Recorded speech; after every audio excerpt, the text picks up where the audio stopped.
فبأي آلاء ربكما تكذبان بسم الله الرحمن الرحيم الحمد لله حمدا موافيا لنعمه مكافيا لمزيده والصلاة والسلام على سيدنا محمد وآله وصحبه وجنوده أما بعد فهذا ما اشتدت إليه حاجة الراغبين في تكملة تفسير القرآن الكريم الذي ألفه الإمام العلامة المحقق المدقق جلال الدين محمد بن أحمد المحلي الشافعي رحمه الله تعالى وتتميم ما فاته وهو من أول سورة البقرة إلى آخر سورة الإسراء بتتمة على نفسه من ذكر ما يفهم به كلام الله تعالى والاعتماد على أرجح الأقوال وإعراب ما يحتاج إليه وتنبيه على القراءات المختلفة المشهورة على وجه لطيف وتعبير وجيز وترك التطويل بذكر أقوال غير مرزية وعاجيب محالها كتب العربية والله أسأل النفع به في الدنيا وأحسن الجزاء عليه في الأخرى بمنه وكرمه. بسم الله الرحمن الرحيم.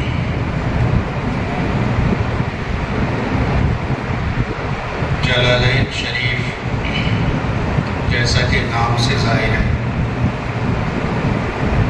یہ دو بزرگوں کی تصنیف ہے. جلالین شریف فن تفسیر میں انتہائی مختصر لکھی جانے والی کتابوں میں سب سے اہم کتاب ہے. تقریباً 500 سالوں سے یہ کتاب مختلف مدارس میں مختلف علماء کے یہاں زیر درس رہی ہے. مدارس کا موجودہ انداز جو اس وقت بر صغیر میں ہے، چاہے ہندوستان ہو، پاکستان ہو، بنگلہ دیش ہو یا آس پاس کے ممالک ہیں، یہ تو حالیہ 150 برس کی یادگار ہے. لیکن اس سے پہلے پوری دنیا میں جہاں جہاں مدارس رہے یا جہاں جہاں علماء نے تدریسی ذمہ داریاں سنبھالی، وہاں تفسیر کے نام پر یہ کتاب داخل درس ضرور رہی. تو 500 سالہ تاریخ کے دوران اس کتاب کا داخل درس ہونا، علماء کا پڑھانا، طلبہ کا پڑھنا، یہ اس بات کی دلیل ہے کہ یہ اس فن میں نہایت منفرد اور مفید کتاب ہے. اسی لیے الحمدللہ دارالعلوم دیوبند کے زیر اثر جو مدارس چل رہے ہیں وہاں بھی یہ کتاب داخل درس ہے، پڑھی اور پڑھائی جاتی ہے. اسی وجہ سے اپنے اس مدرسے میں بھی درجہ ششم میں یہ کتاب ہے اور درجہ ششم کی اہم کتابوں میں یہ کتاب شامل ہے. جلالین شریف یہ تثنیہ ہے. جلالین، دو جلال. چونکہ اس کتاب کے لکھنے والے دو بڑے عالم رہے، ایک کا نام ہے شیخ جلال الدین محلی اور دوسرے کا نام ہے شیخ جلال الدین سیوطی. شیخ جلال الدین محلی استاذ ہیں اور شیخ جلال الدین سیوطی شاگرد ہیں. شیخ جلال الدین محلی کی سن وفات حاشیے میں بھی لکھی ہوئی ہے 864 ہجری میں شیخ جلال الدین محلی کا انتقال ہے اور شیخ جلال الدین سیوطی کا انتقال 911 ہجری میں ہے.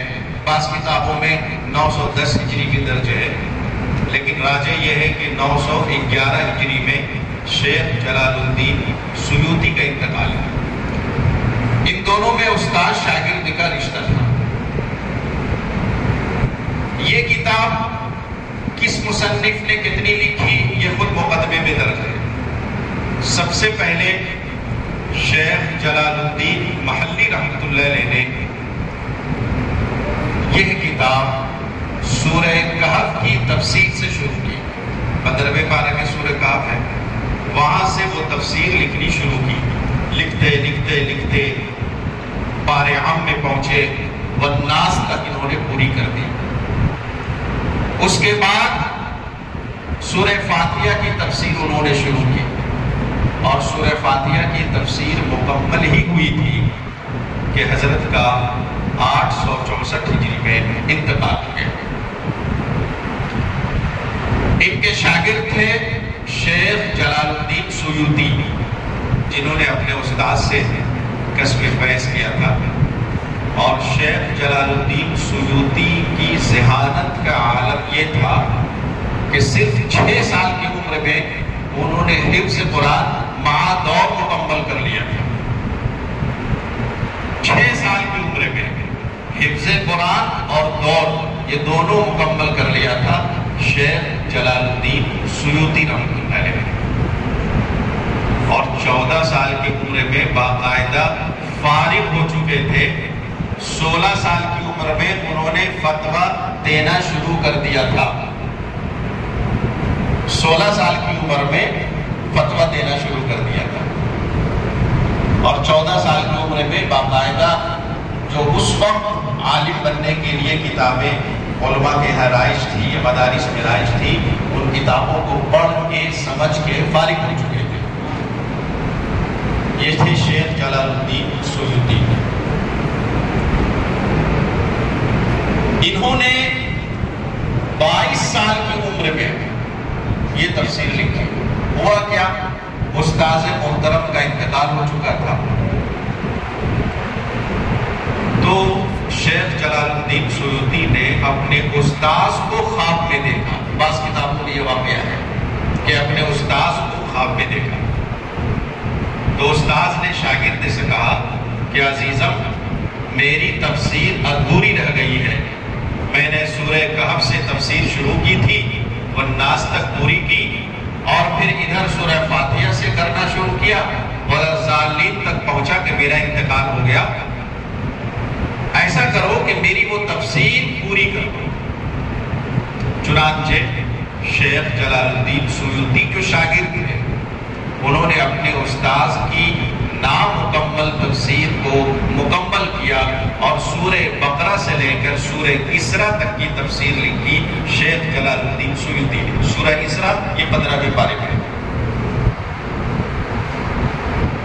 اور آپ کو جان کے حیرت ہوگی کہ انہوں نے یہ 15 پارے کی تفسیر سورہ بقرہ سے لے کر سورہ اسراء تک، یہ 15 پارے کی تفسیر کتنے دنوں میں کی، کتنے مہینوں اور کتنے سالوں کی بات نہیں کر رہا ہوں، کتنے دنوں میں کی، صرف 40 دن میں۔ صرف 40 دن میں شیخ جلال الدین سیوطی رحمۃ اللہ علیہ نے سورہ بقرہ سے لے کر سورہ اسراء تک کی تفسیر لکھی۔ اور وہ 40 دن کون سے تھے؟ ہماری اور آپ کی زندگی میں بھی وہ 40 دن آتے ہیں۔ رمضان کی پہلی تاریخ سے شوال کی 10ویں تاریخ، رمضان کی پہلی تاریخ سے لے کر شوال کی 10ویں تاریخ، یہ 1 مہینہ رمضان اور شوال کا 10 روز، کل ملا کے 40 دن۔ یہ 40 دن میں حضرت نے یہ کتاب سورہ بقرہ سے لے کر سورہ اسراء کی تفسیر لکھی، جو آپ کے سامنے ہے۔ اور جہاں سے آپ حضرات نے عبارت شروع کی ہے، یہ شیخ جلال الدین سیوطی رحمۃ اللہ علیہ کا لکھا ہوا مقدمہ ہے۔ ورنہ آپ حضرات جانتے ہیں کہ قرآن مجید کا آغاز سورہ بقرہ سے نہیں ہے، قرآن مجید کا آغاز تو سورہ فاتحہ سے ہے۔ سورہ فاتحہ، اس کے بعد سورہ بقرہ، اور پھر تمام سورتیں، اور والناس، آخر میں سورہ الناس۔ قرآن مجید کی ترتیب یہ ہے۔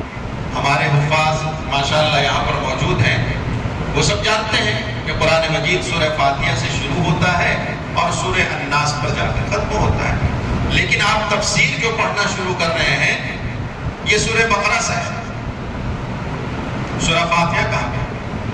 تو سورہ فاتحہ کو چونکہ سورہ فاتحہ کی تفسیر ان کے استاد شیخ جلال الدین محلی رحمۃ اللہ علیہ نے کی تھی، اس لیے اس کو کتاب کے اس حصے میں ڈال دیا جس کی تفسیر خود حضرت امام محلی نے کی، یعنی 15 پارے کے بعد اخیر میں، تاکہ پتہ ہو کہ سورہ کہف سے لے کر سورہ الناس اور سورہ فاتحہ اس کی تفسیر شیخ جلال الدین محلی نے کی، اس کو ایک جگہ کی۔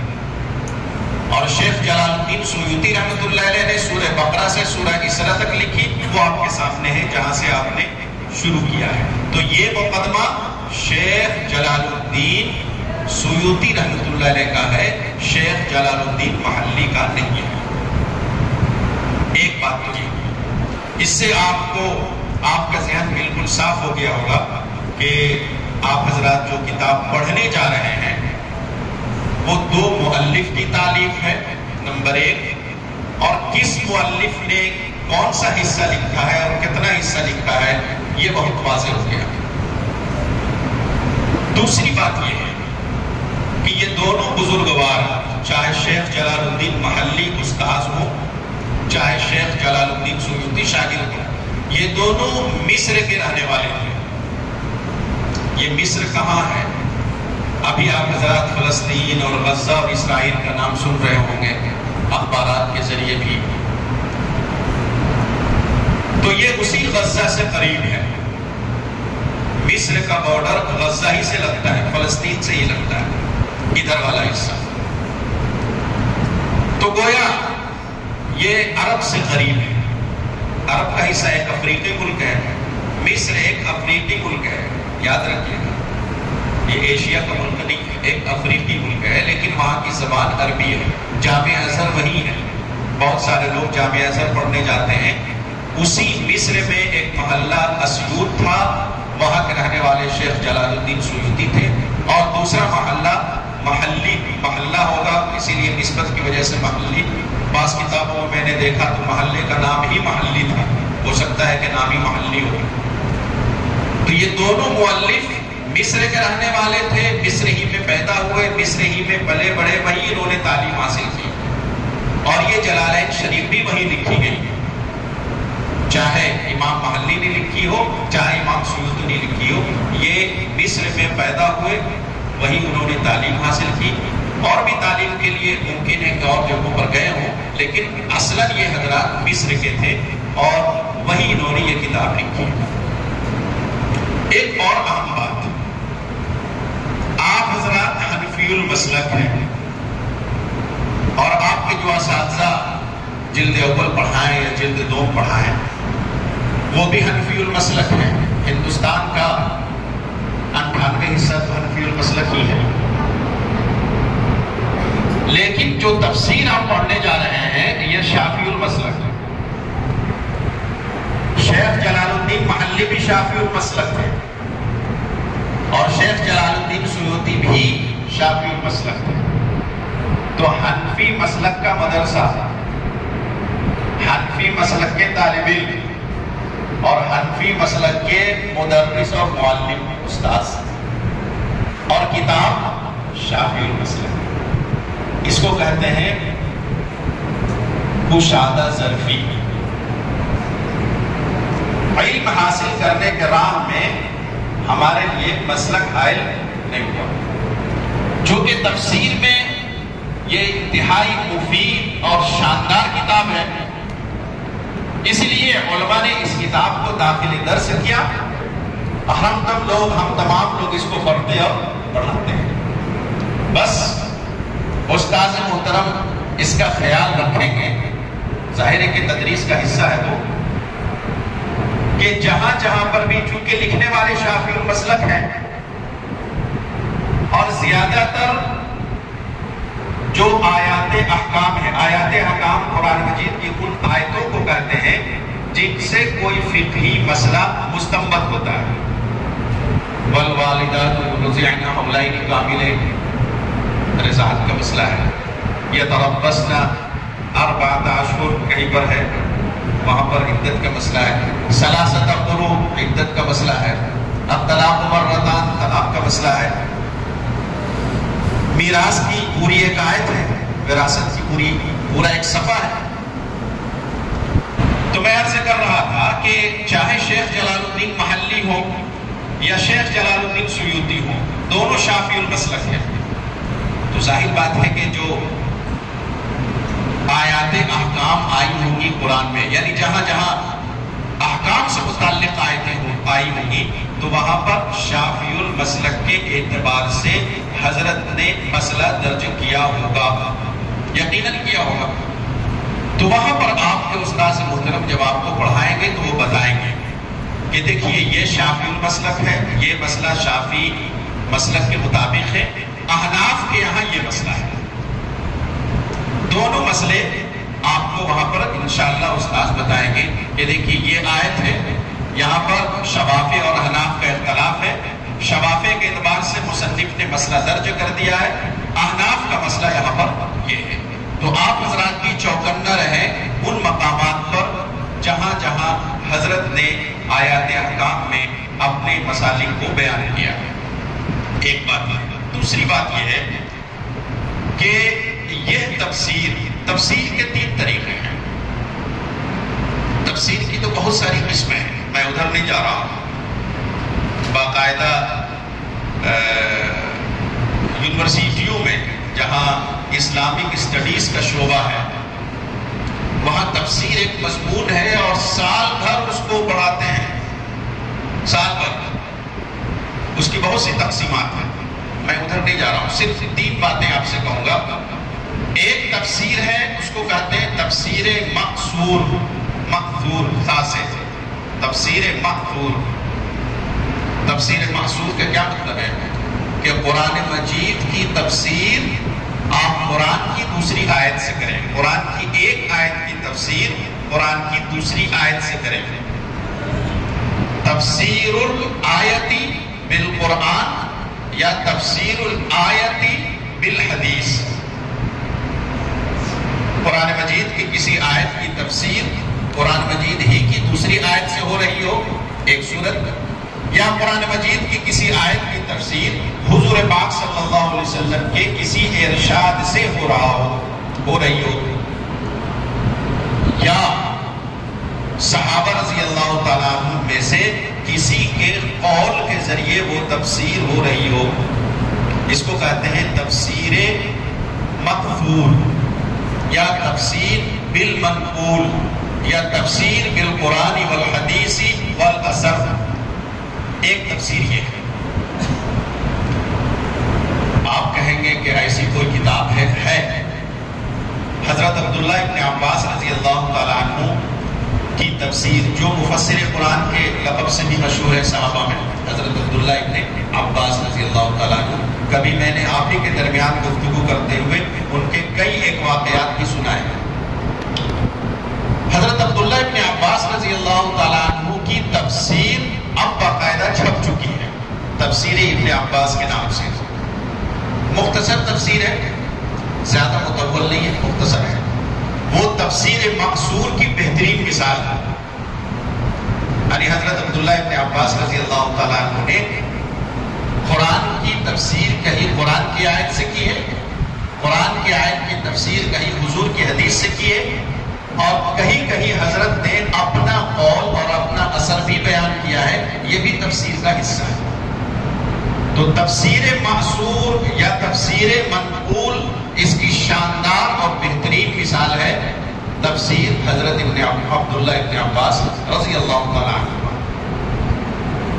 اور ایک ہے تفسیر بالمعقول، تفسیر بالمعقول جس میں عقلیات کو زیادہ دخل ہے۔ حدیثیں ہیں، قرآن کی آیت ہے، لیکن اس میں عقل کے ذریعے اور رائے کے ذریعے بھی چیزوں کو بیان کیا گیا ہے۔ فلسفیانہ مشغابیاں بھی اس میں بہت ہیں، اور اس کی بہترین مثال پیش کی جاتی ہے تفسیر رازی۔ تفسیر رازی بہت مطول تفسیر ہے، کافی لمبی چوڑی تفسیر ہے تفسیر رازی۔ امام رازی بہت بڑے معقولی تھے، منطق، فلسفہ اور اس قسم کے علوم کے بڑے ماہر۔ تو انہوں نے جو تفسیر لکھی ہے اس تفسیر میں یہ چیزیں بھری ہوئی ہیں. اسی لیے کہا جاتا ہے کہ چونکہ غالب چیزیں وہی ہیں اس لیے وہ تفسیر معقول کی ایک مثال ہے. یعنی آیتوں کی ایسی تفسیر جس میں عقل کا، رائے کا، فلسفے کا، منطق کا اور دوسرے علوم عقلیہ کا دخل ہو، اس کو تفسیر معقول بولتے ہیں. اور اس کی بہترین مثال ہے تفسیر رازی. یہی وجہ ہے کہ اس تفسیر کے بارے میں علماء کے درمیان ایک جملہ مشہور ہے کہ جب کسی نے تفسیر رازی کے بارے میں پوچھا کہ اس میں کیا ہے، تو کسی نے جواب دیا کہ فی کل شیء الا التفسیر، فی کل شیء الا التفسیر، اس میں تفسیر کے علاوہ سب کچھ ہے. مطلب کیا ہے؟ یعنی اس میں معقولات کی بھرمار ہے، دوسری اور چیزیں ہیں زیادہ.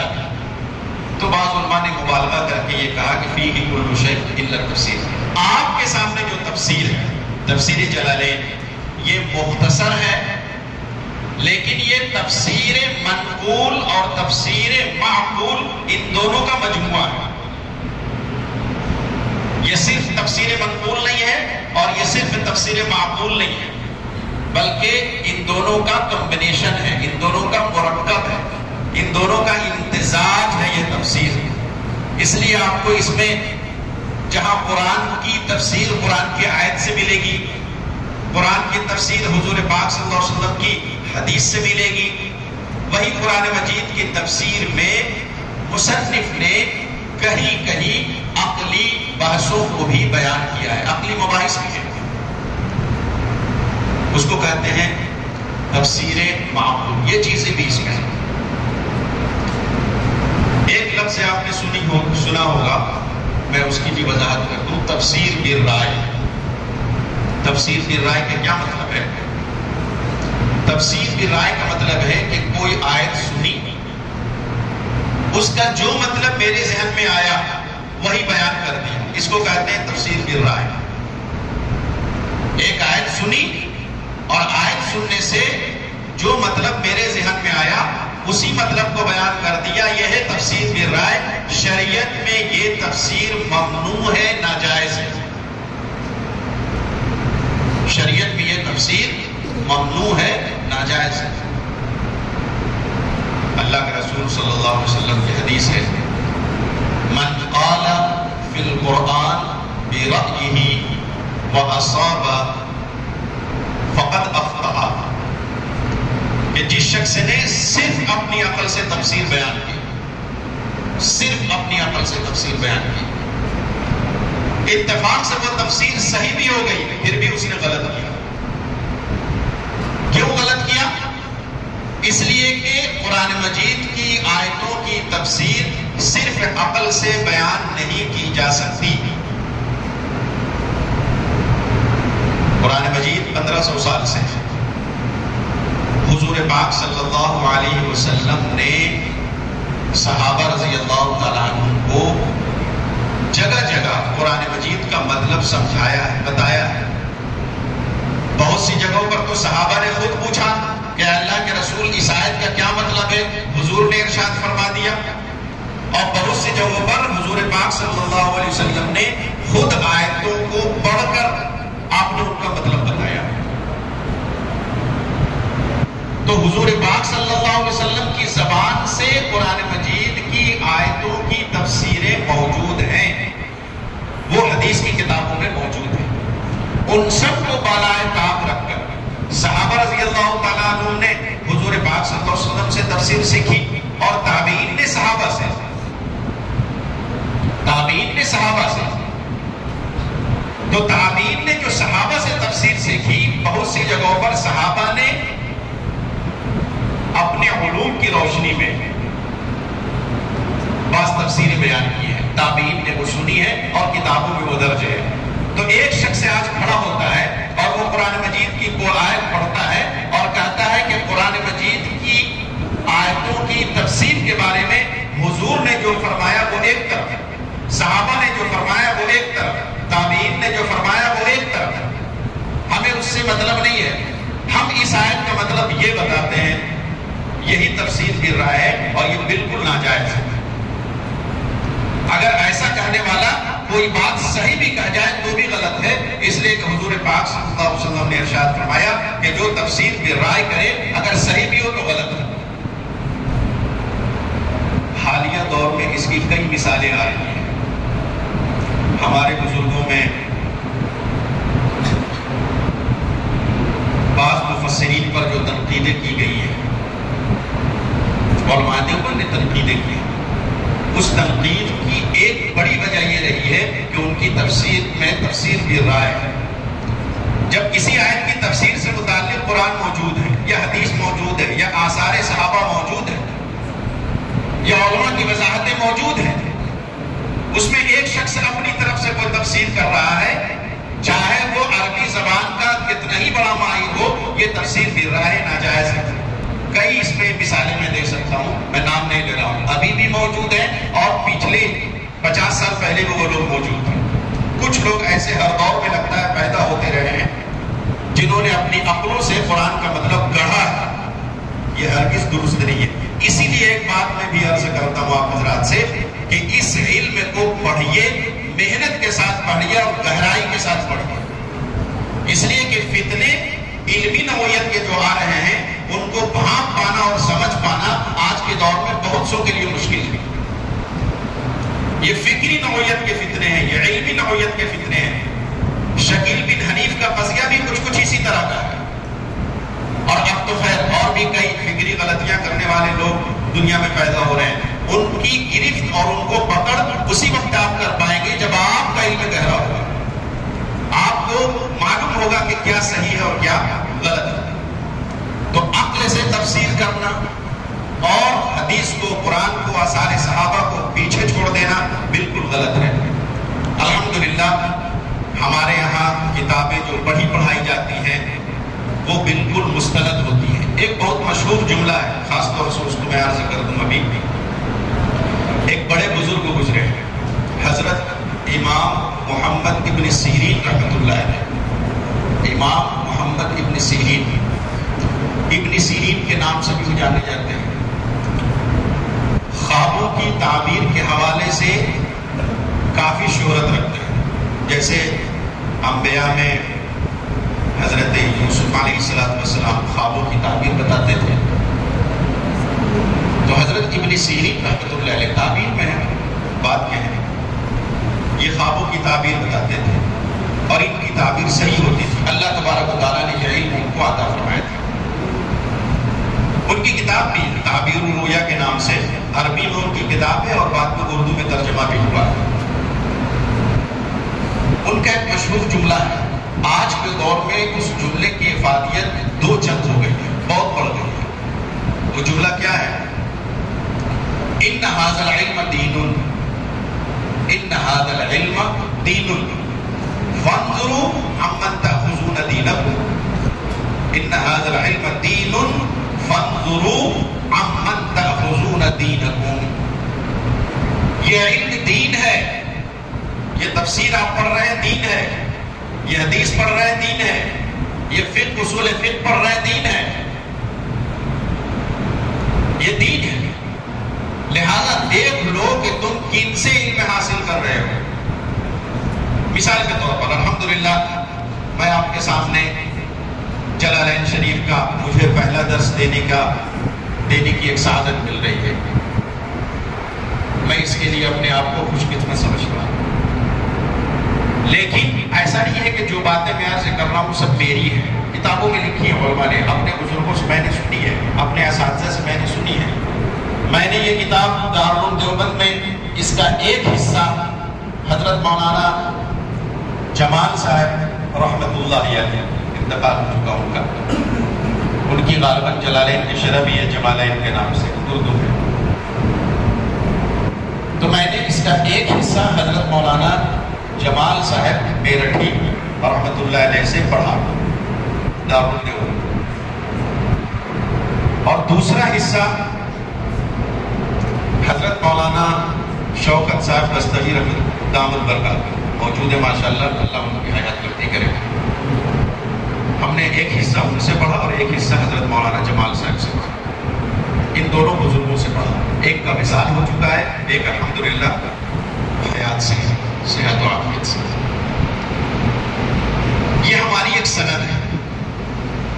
اب ان دو بزرگوں کے بارے میں بھی آپ پتہ کریں گے تو پتہ چل جائے گا کہ انہوں نے تفسیر کا علم, مولانا جمال صاحب رحمۃ اللہ علیہ نے تفسیر کا علم فلاں سے حاصل کیا, انہوں نے فلاں سے حاصل کیا, انہوں نے فلاں سے حاصل کیا. یہ سلسلہ صحابہ تک پہنچ جائے گا. حضرت مولانا شوکت صاحب غزنوی دامت برکاتہ نے تفسیر کا علم فلاں فلاں سے حاصل کیا, اور انہوں نے فلاں سے, اور انہوں نے فلاں سے, اور انہوں نے فلاں سے, اور یہ سلسلہ آپ کو صحابہ تک پہنچ جائے گا. لوگوں نے تفسیر کی سندیں محفوظ کرنے کا اہتمام چاہے نہ کیا ہو, لیکن سندیں ہیں. حدیث کی سندوں کا التزام کیا ہے لوگوں نے, اہتمام کیا ہے, اس کی حفاظت کی ہے. تو یہ سندیں ہیں ہماری. آپ مجھ سے مثال کے طور پر پہلا سبق پڑھ رہے ہیں, اب آپ کی سند مجھ سے جڑ گئی, میرے بعد آپ اپنے اساتذہ سے پڑھیں گے, پھر آپ کی سند آپ کے اساتذہ سے جڑ جائے گی, اور آپ کے اساتذہ کی سند شدہ دھیرے دھیرے صحابہ تک پہنچ جاتی ہے. یہی حال ہے حدیث کا. یہ حدیث آپ جن اساتذہ سے پڑھیں گے ان کے بھی اساتذہ ہیں, پھر ان کے بھی اساتذہ ہیں, یہاں تک کہ صحابہ اور پھر حضور پاک صلی اللہ علیہ وسلم تک معاملہ پہنچتا ہے. یہی معاملہ اصول فقہ کا ہے, یہی معاملہ فقہ کا ہے. یعنی فقہ اور اصول فقہ جب سے ایجاد ہوئی ہے, یہ دونوں فن جب سے ایجاد ہوئے ہیں, آپ کو موجودین تک آپ کو سند مل جائے گی.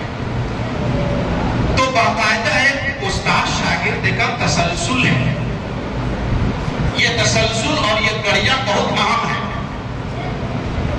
تجزیہ کاروں کا خیال یہ ہے کہ جن حضرات سے علمی غلطیاں ہوئی ہیں یا جن حضرات سے فکری غلطیاں ہوئی ہیں, ان میں آپ کو بیشتر وہ ملیں گے جو اوپر سے ٹپکے ہوئے ہیں.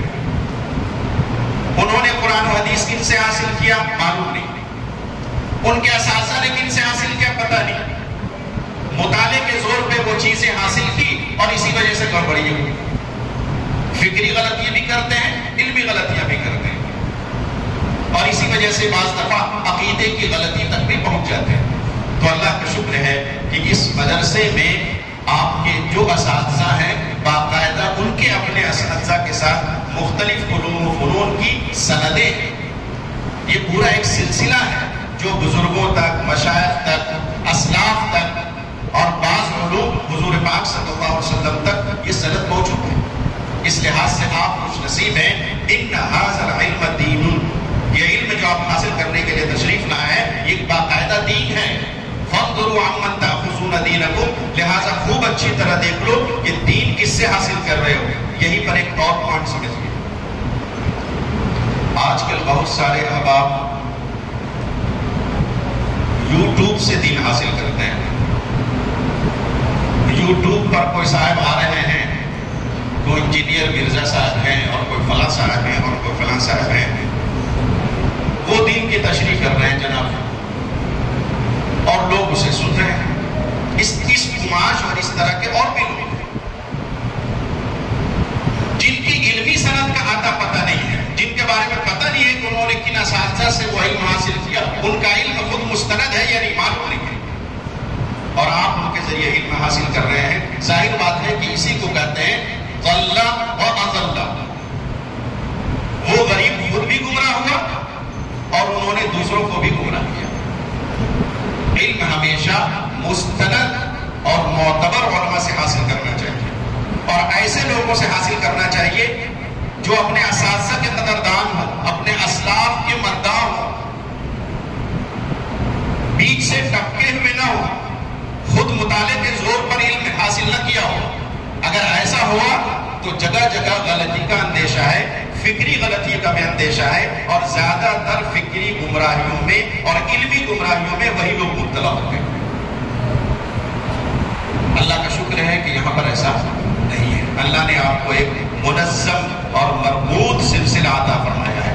اس سلسلے کی اپنی ایک برکت ہے, اس سلسلے کی اپنی ایک برکت ہے. حضور پاک صلی اللہ علیہ وسلم سے جو سلسلہ چلا حدیث کا, یا حضور پاک صلی اللہ علیہ وسلم سے جو سلسلہ حدیث قرآن مجید کی تفسیر کا چلا, وہ مختلف انداز میں ہم تک پہنچا، اس سلسلے میں اپنے ایک برکت ہے، اور خود سے آپ نے اگر علم حاصل کیا، اپنے مطالعے کے زور پہ حاصل کیا، وہ مستند علم نہیں ہو سکتا۔ اور اکثر گمراہی یہی لوگ پھیلاتے ہیں، جن کے ہاں اساتذہ کی قدر نہیں ہے، جن کے ہاں اسلاف کی قدر نہیں ہے، جن کے ہاں بزرگوں کی قدر نہیں ہے، جن کے ہاں ان سندات کی قدر نہیں ہے، جو حدیث پڑھتے ہیں اور اپنے سے مطلب بتانا شروع کر دیتے ہیں۔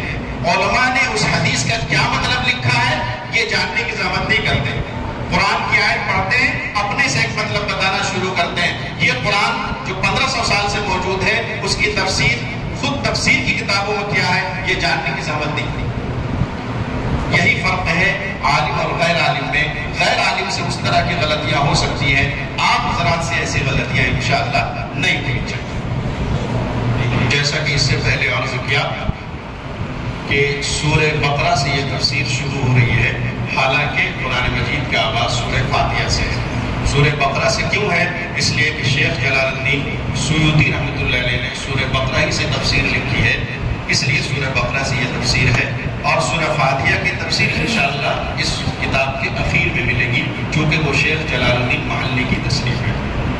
یہاں پر ایک بات یاد آ رہی ہے، اس سورت کو سورہ بقرہ کہتے ہیں، چونکہ اس سورت میں آگے بنی اسرائیل کے تنازع میں بقرہ کا ذکر آیا ہے، اس مناسبت سے اس سورت کو سورہ بقرہ کہتے ہیں۔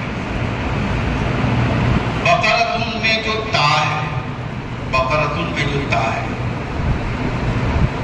اس تا کو علماء نے کہا ہے کہ یہ تا جنس کے لیے ہے، تانیث کے لیے نہیں ہے۔ یہ تا جنس کے لیے ہے، تانیث کے لیے نہیں ہے۔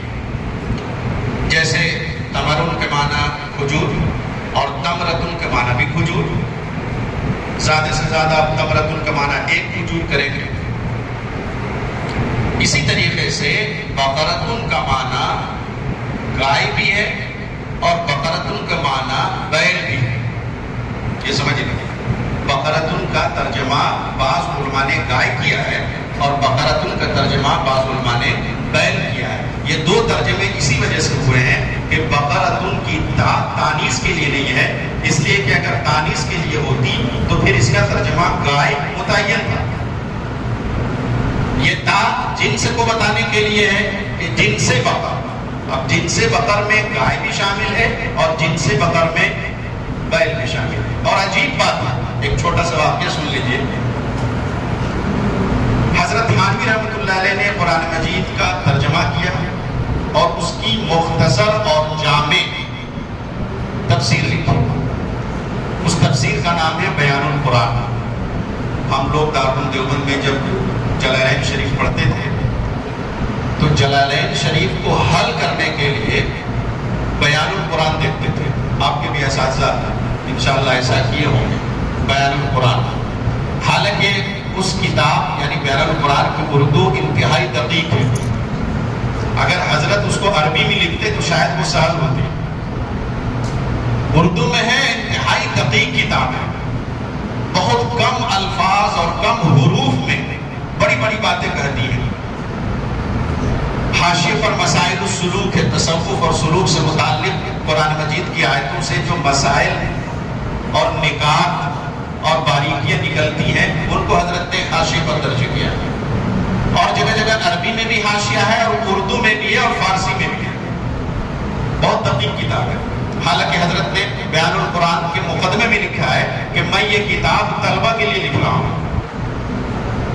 اپنے دور کے طلبہ کے لیے انہوں نے لکھی ہوگی، ابھی کے دور کے تو اساتذہ کے لیے بھی وہ کتاب مشکل ہے۔ بہرحال بیان القرآن میں حضرت نے بقرہ کا ترجمہ بیل کیا ہے، بیل۔ حضرت مولانا عبد الماجد دریابادی رحمۃ اللہ علیہ بہت مشہور ادیب، فلسفی اور اپنے بزرگوں کے شمار ہوتے ہیں۔ آپ بیتی ان کی سوانح موجود ہے۔ اردو زبان کا شاہکار، وہ زبان ادب کا شاہکار ہے وہ کتاب آپ بیتی، حضرت مولانا عبد الماجد دریابادی کی کتاب ہے۔ تو حضرت مولانا عبد الماجد دریابادی نے بعد میں ایک تفسیر لکھی، اس تفسیر کا نام ہے تفسیر ماجدی۔ تفسیر ماجدی وہ کتاب چھپی ہوئی ہے، ملتی ہے۔ مولانا عبد الماجد دریابادی نے اس تفسیر میں بقرہ کا ترجمہ گائے کیا ہے، گائے۔ اور عجیب بات ہے کہ مولانا عبد الماجد دریابادی جڑے ہوئے تھے حضرت تھانوی سے، حضرت تھانوی کے یہاں جاتے تھے، ان کے یہاں رہتے تھے، ان کی خانقاہ کی اصلاح لیتے تھے۔ حضرت تھانوی رحمۃ اللہ علیہ ان کی اصلاح کے تعلق سے جو نصیحتیں فرماتے تھے، مولانا عبد الماجد دریابادی ان پر عمل کرتے تھے۔ لیکن جب تفسیر لکھی تو انہوں نے بقرہ کا ترجمہ گائے کیا اور حضرت تھانوی نے بیل کیا۔ یہ گائے اور بیل والا جو مسئلہ آیا تو حضرت مولانا عبد الماجد دریابادی رحمۃ اللہ علیہ جب وہ تفسیر لکھ رہے تھے تو انہوں نے ان کی مراسلت ہوئی ہے حضرت تھانوی سے، خط و کتابت ہوئی ہے حضرت تھانوی سے۔ یہ تمام خطوط اور یہ مراسلت چھپی ہوئی ہے۔ ایک کتاب ہے مولانا عبد الماجد دریابادی کی، حکیم الامت نقوش و تاثرات، حکیم الامت نقوش و تاثرات، یہ کتاب چھپی ہوئی ہے۔ اس کتاب میں وہ مراسلت درج ہے۔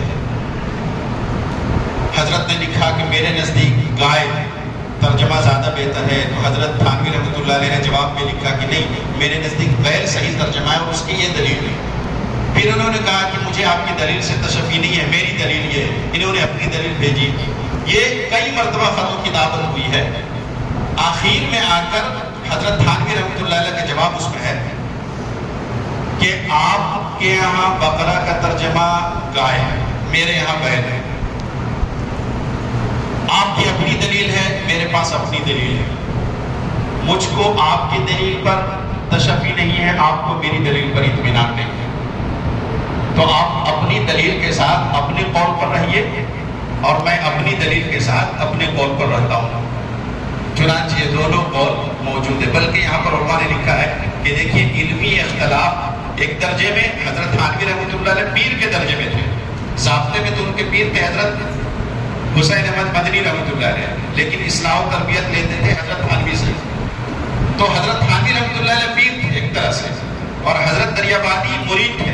مرید اور پیر میں ایک علم مباحثہ ہوا اور نتیجہ کچھ نہیں نکلا، پھر بھی مرید کی عقیدت پیر سے باقی رہی اور پیر کی محبت مرید سے باقی رہی۔ یہ بھی بزرگوں کے یہاں سے سیکھنے کی چیز ہے۔ آج تو ذرا سا اختلاف ہوتا ہے اور ایسی دوری ہوتی ہے، ایسی دوری ہوتی ہے کہ علمان والا چیز۔ علمی اختلافات کو علمی دائرے میں رکھا جا سکتا ہے، آپسی ادب اور احترام کے تقاضوں کو ملحوظ رکھتے ہوئے۔ تو یہ میں عرض کر رہا تھا کہ بقرۃ میں یہ تا ہے، یہ تا جنس کے لیے ہے، یہ تا تانیث کے لیے نہیں ہے۔ ترجمہ کرتے ہیں، الحمدللہ ساری تعریفیں اللہ کے لیے ہیں، ساری تعریفیں اللہ کے لیے۔ حمدن ایسی تعریف موافیا لنعمی جو اللہ کی نعمتوں کے برابر مقابل میں، یعنی اللہ تبارک و تعالیٰ کی نعمتیں تو ہزاروں لاکھوں اور کروڑوں ہیں، وَإِن تَعُدُّوا نِعْمَتَ اللَّهِ لَا تُحْصُوهَا، ناقابل شمار ہیں۔